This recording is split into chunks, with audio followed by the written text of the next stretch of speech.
గుడ్డులో పిండి వేసి చేసిన ఈ రెసిపీ చాలా రుచిగా, చాలా టేస్టీగా అయితే ఉంటాయండి.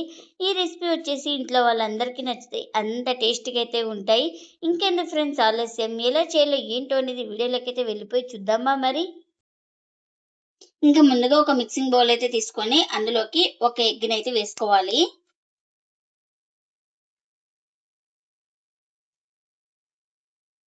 ఇప్పుడు ఇందులోకి రుచికి తగినంత సాల్టు,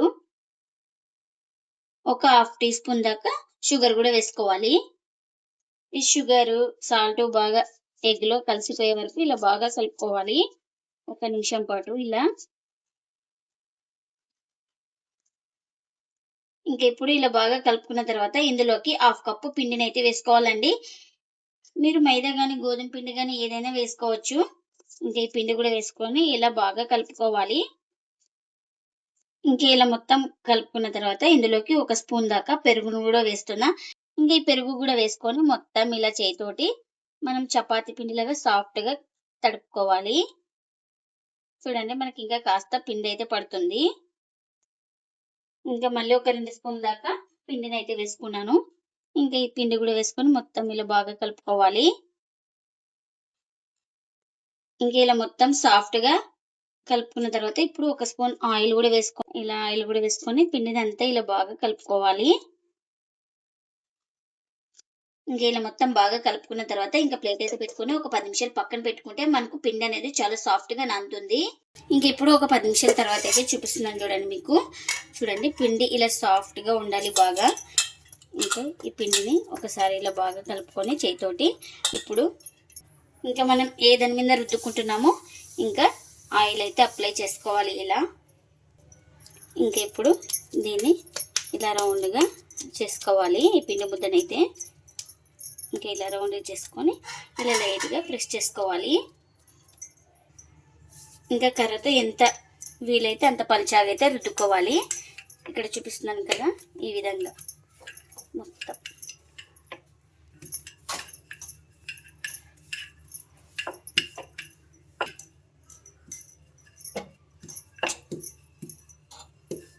చూడండి వీలైనంత పలుచగా అయితే రుద్దుకున్నాను నేను ఇక్కడ. ఈ మాత్రమైనా ఉండాలి మనకు. ఇప్పుడు ఇలా రుద్దుకున్న దాని మీద కాస్త ఇలా పొడి పిండి అయితే లైట్‌గా ఇలా చల్లుకోవాలి. చూడండి ఇక్కడ చూపిస్తున్నాను కదా ఈ విధంగా. ఇలా చల్లుకున్న తర్వాత ఈ కార్నర్ నుంచి ఇలా రౌండ్‌గా చుట్టుకోవాలి. ఇక్కడ చూపిస్తున్నాను కదా వీడియోలో ఈ విధంగా.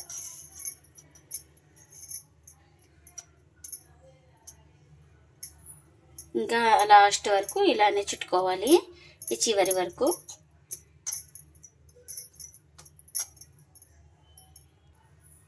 ఇప్పుడు ఇక్కడ ఇలా కట్ చేసుకోవాలి.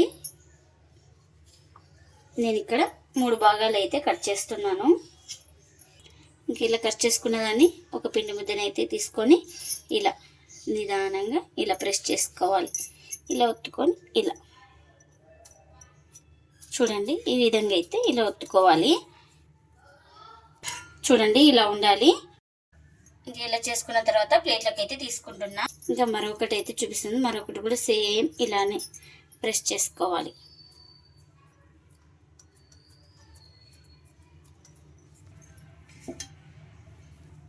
అయితే అన్ని ఇలానే చేసుకోవాలి. ఇలా రెడీ చేసుకున్న దాన్ని ఒక పిండి ముద్దనైతే తీసుకొని ఇప్పుడు ఇలా కర్రతో రుద్దుకోవాలి. అంత పలుచగా లేదు, అంత మందంగా లేదు, మనం మీడియంగా అయితే రుద్దుకోవాలి. నేను ఇక్కడ ఈ విధంగా అయితే రుద్దుకున్నాను. ఇలా రుద్దుకున్న దాన్ని ఒక ప్లేట్లోకి అయితే తీసుకుందాం. చూడండి ప్లేట్లోకి అయితే తీసుకుంటున్నా. ఇప్పుడు మరొకటి అయితే చూపిస్తున్నాను. మరొకటి కూడా సేమ్ ఇలానే పిండి ముద్ద అయితే తీసుకొని మనం ఇలా రుద్దుకోవాలి.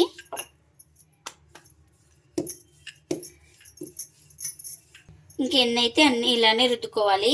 కాల్చుకోవడానికి పెన్నం కూడా పెట్టుకున్నానండి. పెన్నం కూడా హీట్ అయింది. ఇప్పుడు ఇలా నిదానంగా పరోటాని అయితే వేసుకోవాలి. ఈ పరోటా ఒక సైడ్ కాలిన తర్వాత మరో వైపుకి అయితే టర్న్ చేసుకోవాలి. ఇలా ఒక సైడ్ కాలిన తర్వాత ఇలా ఇంకొక వైపుకి అయితే టర్న్ చేసుకొని ఇప్పుడు ఆయిల్ అయితే అప్లై చేసుకోవాలి. ఇక్కడ మీరు ఆయిల్ ప్లేస్లో బటర్ కానీ గీ కానీ ఏదైనా అప్లై చేసుకోవచ్చండి. నేనైతే ఇక్కడ ఆయిల్ అయితే అప్లై చేస్తున్నా. మీరు ఆయిల్ లేకున్నా కూడా కాల్చుకోవచ్చు. చాలా టేస్టీగా అయితే ఉంటాయండి పరోటాలు అయితే. ఇంకా ఎగ్ వేసి చేసుకున్నాం కాబట్టి చాలా టేస్టీగా అయితే ఉంటాయి. మనం బయట కొనే పని లేకుండా ఇంట్లోనే ఈజీగా చేసుకోవచ్చు. ఇంకా ఇలా బాగా ప్రెస్ చేస్తూ రెండు వైపులా బాగా కాల్చుకోవాలి. అప్పుడే మనకు లోపల దాకా పరోటా అనేది బాగా ఈక్వల్గా కాలుతుంది. ఇంకా అటు ఇటు తిప్పుకుంటూ రెండు వైపులు అయితే బాగా కాల్చుకున్నానండి. ఈ పరోటా అయితే రెడీ అయిపోయింది కదా. ఇంకా ఇలా రెడీ అయిపోయిన పరోటాని ఒక ప్లేట్లోకి అయితే తీసుకుంటున్నా. ఇంకా మరొక పరోటా అయితే వేస్తున్నాను. ఇంకా ఈ పరోటా కూడా ఒక సైడ్ కాలిన తర్వాత మరోవైపుకి అయితే టర్న్ చేసుకోవాలి. ఇంకా ఇలా ఒక సైడ్ కాలిన తర్వాత ఇలా మరోవైపుకి అయితే టర్న్ చేసుకొని ఇంకా ఆయిల్ అయితే అప్లై చేసుకోవాలి రెండు వైపులా. ఇలా ఇంకా ఇలా రెండు వైపులా ఆయిల్ అయితే అప్లై చేసుకొని ఇంకా ఈ పరోటాని కూడా మనం బాగా కాల్చుకోవాలి అటు ఇటు తిప్పుకుంటూ. ఇంకా ఈ పరోటా కూడా రెడీ అయిపోయిందండి. ఎన్ని అయితే అన్ని ఇలానే చేసుకోవాలి.